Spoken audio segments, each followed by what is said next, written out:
All right, Happy New Year, ladies and gentlemen. I am here with Colin Nathan, and we're doing the new style of interview for the first time that I will announce coming up on the channel. You would have seen the video just before this one. Colin, how are you doing in the year 2025? Firstly, Happy New Year to you. Congratulations. It's a little too soon to see if marriage has changed you. Nice to have my own mic. And you're looking nice, and you've actually lost weight, mate. You're looking good, eh? I have actually got sick. How much have you lost? Oh, you got sick? Yeah, I got sick. I lost about 5 kilograms. Like the two-finger sick, or? No, real sick. Okay, no, you're looking good, bro. Yeah, marriage so far is looking good on you. Still behind the camera, though, so people can't see the ripped physique, but yeah, we're there. Look, I mean, last year was a good year. This year's going to be even better.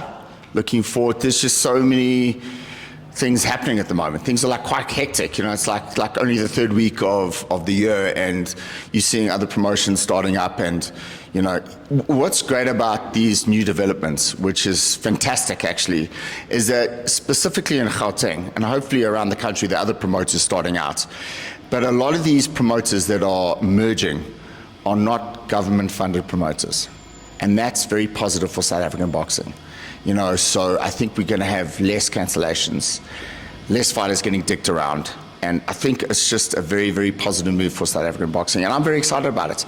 You know, I've always said it to you, Boxing 5, we're willing and wanting to work with everyone. And we already are really doing some stuff with Aquilla Boxing promotions, endorsed by Kevin Arena. So that's on the cards. Boxing 5, we're planning to do 8 shows this year. You've spoken to Larry already.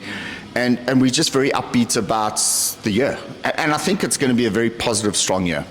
And we don't typically see in South Africa boxing, you know, taking place in February. Usually we're waiting for the March period and then the sort of rush that happens. But Boxing 5 Promotions is one of the promotion companies that's doing a tournament now in February. That's pretty cool. Yeah, and I have to give credit to Larry, because Larry's pushing for it. You know, he wanted to do a show like before everyone else, and literally he was like, Cole, guys, we've got to get the ball moving. So big shout out to Larry. I mean, he's a pioneer what he does. And for a young guy, he's got a lot of energy, you know.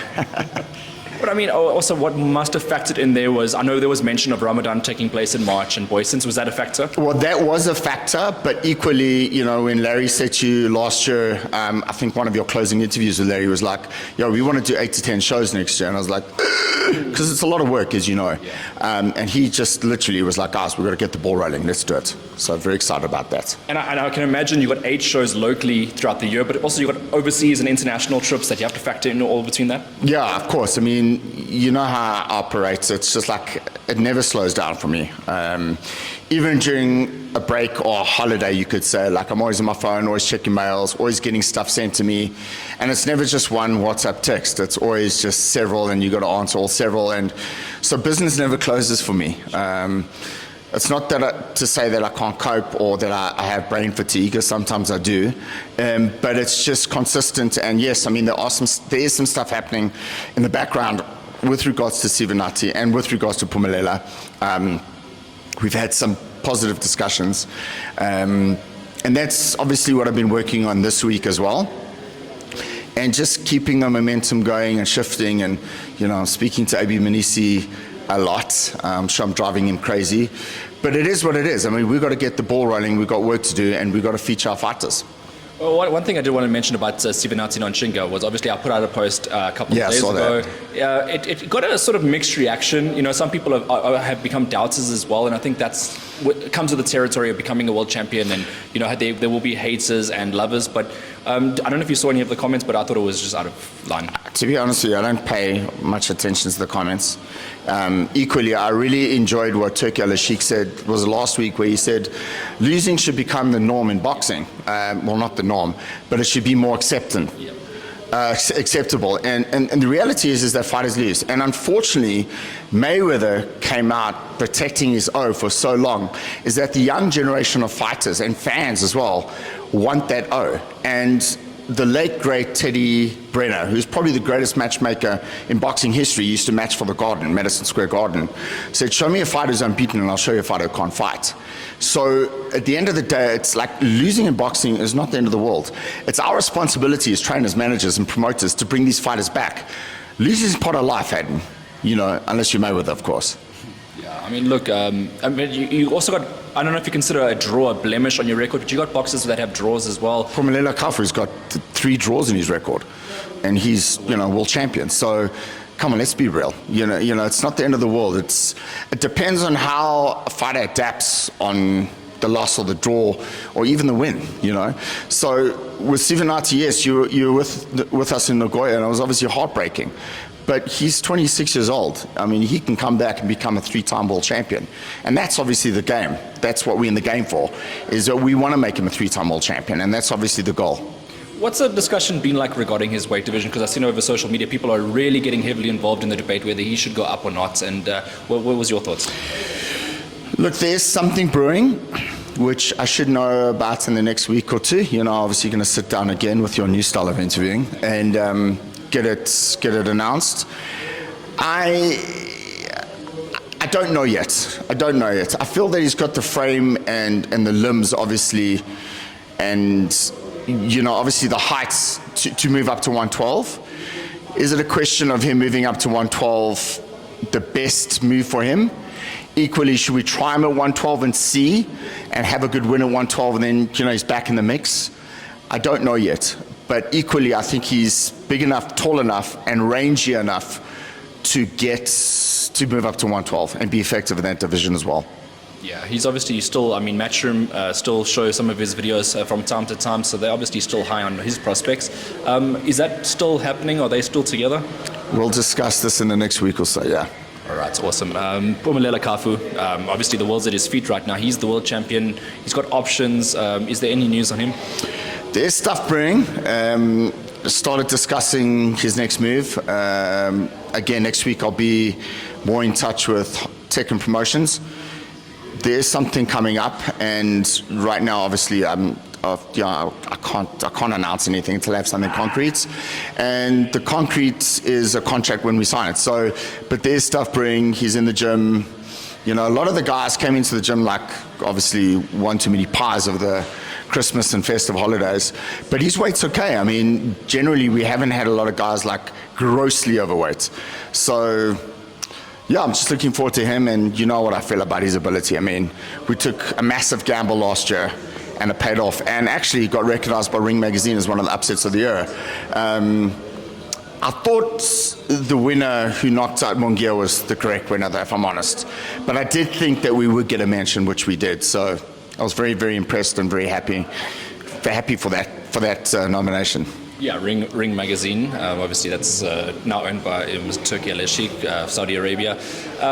Any interest from Saudi for any of your boxes or any of the boxes that you represent? Can't talk about that right now.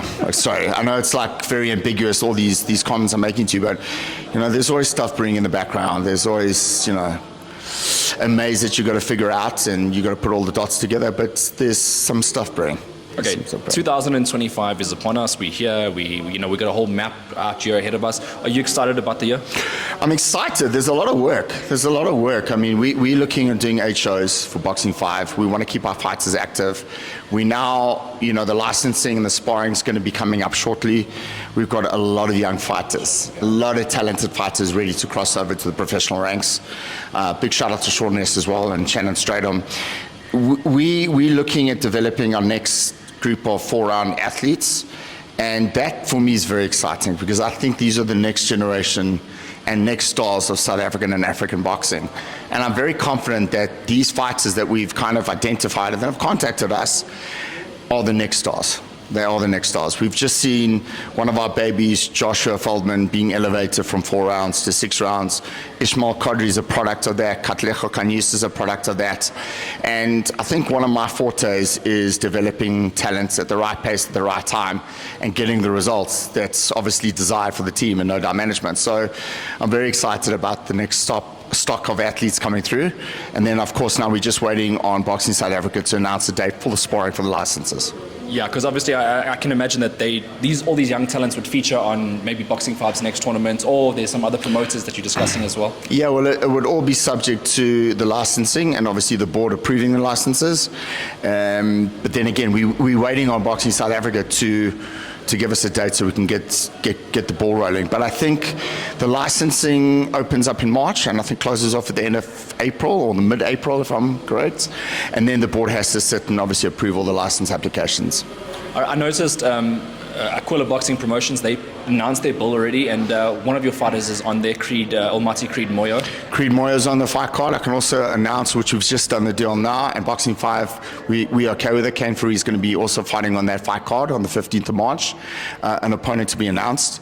So again, it's all about us, all about collaborating and putting boxing promoters together, and leave the ego at the door, and let's get the stuff going. And I'm very excited about it. I've had some pleasant conversations with Coach G, Larry as well from Boxing 5, and Kevin's reached out to me. Creed's obviously one of our babies with Shannon, and it's just a nice addition now to have K9 back in after his hunting of a fight, which was kind of breathtaking. I thought it was fight of the year last year, honestly. And maybe it's a biased opinion, but it was just like a ding-dong battle. Guys stood in the pocket and they just banged. It was a great fight for the fans. A bit nerve-wracking, being part of the team, but, he survived and he came through, which was great. How does Kane's year look this year? Very busy, very, very busy. He's close he's close where I need him to be right now. Yeah, he's very close to where I want him to be. We're moving him along at the right pace at the right time, I believe. And then I've had discussions with Coach E. He's very happy. So, yeah, just he's another kid you got to keep your eye on. Prince Ngumele, I'm very excited about him. Ishmael Kadri, Katlek. There's a whole group of guys. Yeah. Frank Sotomela. It's just a nice buzz. It's great to be around all this talent. The challenge comes in placing all of the talent and matching them correctly. But I'm very, very excited about this year. I think it's just for me sitting here doing this interview with you, it's just great seeing the talent that we're developing actually elevating and going on to the next phase, the next step of their careers. And it's just something I'm very proud of. And we work very hard at this.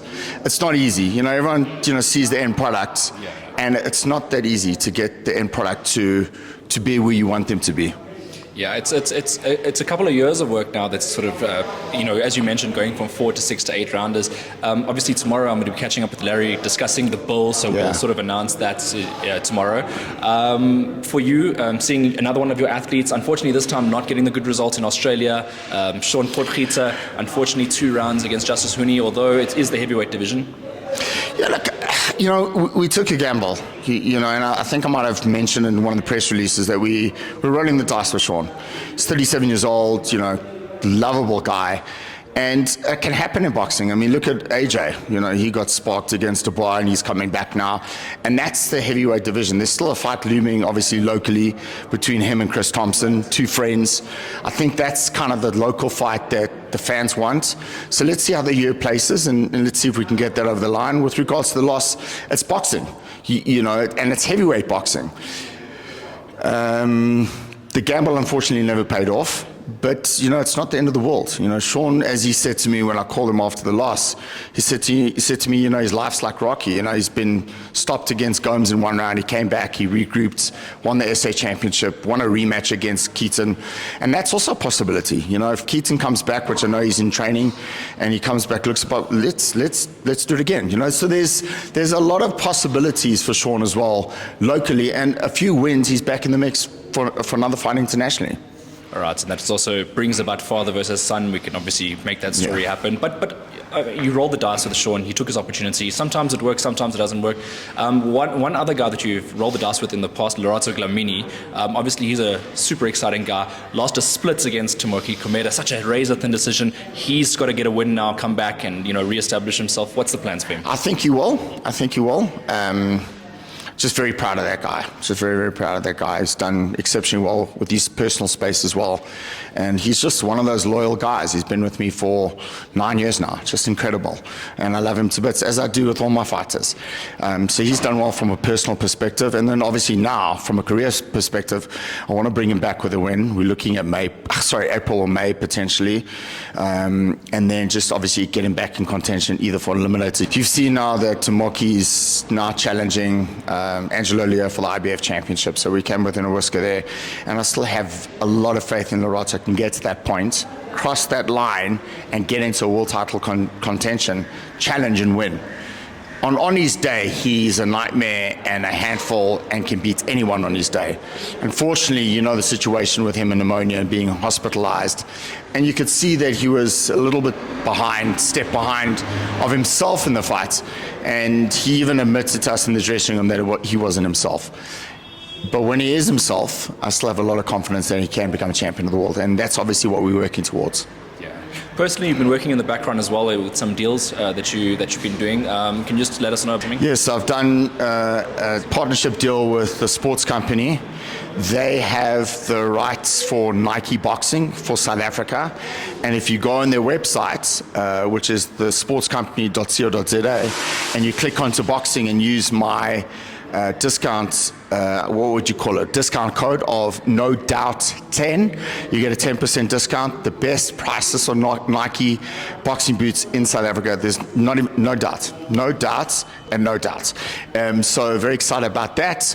And just totally digressing, I just want to say a big shout out to my brother Darren and Trey for this influence on me getting this timepiece in America called Hamilton's.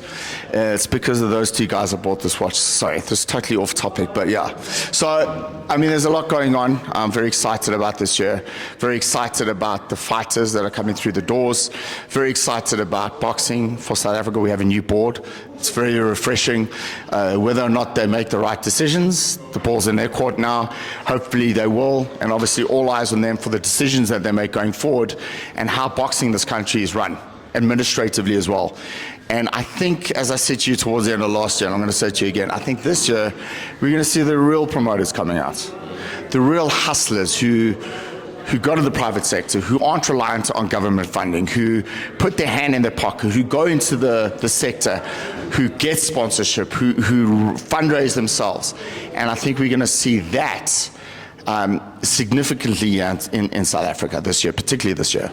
Right, Cole, and obviously this is a big year coming up. Just lastly, for the spectators out there, do you want to say anything going into January, February? Just very excited about this year. Very, very excited about this year. I'm just really amped. All right, Viva, and 2025, let's do this. Shot, bro.